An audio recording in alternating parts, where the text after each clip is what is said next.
melakukan penelusuran tentang yang tersebut di dalam Tambo tentang daerah Siamang-Bunyi.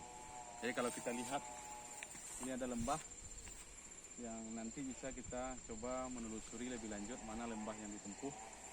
Jadi hari ini kita mencoba menelusuri kata daerah terakhir di dalam cerita Tambo, ada Siamang-Bunyi yang mulai dari Lipek Kain, Siamang-Bunyi, dan terakhir di Siamang-Bunyi. Jadi kita mencoba menelusuri secara lebih jauh wilayah. Kalau kita lihat memang gambarannya ada hamparan yang daftar daerah sekarang termasuk wilayah Kabupaten 50 kota.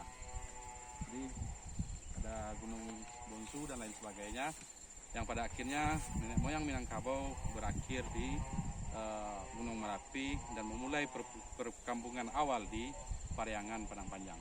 Ya, sekilas mudah-mudahan kita menemukan perjalanan dalam ilmu geografis.